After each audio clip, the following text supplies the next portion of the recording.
এমন এক বালের চাকরি করি, সারাদিন বসে থাকা লাগে রাস্তাত। খাওয়া নেই, দাওয়া নেই, বসুন নেই, কিছু নেই।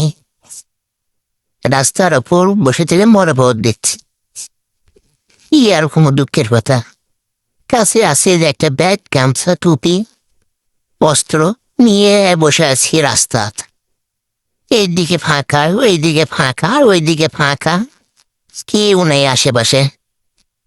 পুরা রাস্তা ফাঁকা। রেখ যেমন এখন বাজে 5টা, থাকা লাগবে 8টা পর্যন্ত। ক্যাম্পে যাবো কখন, খামো কখন, গোসল করবো কখন?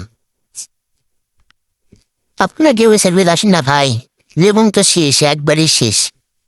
তেজপাতা, জীবনটা তেজপাতা।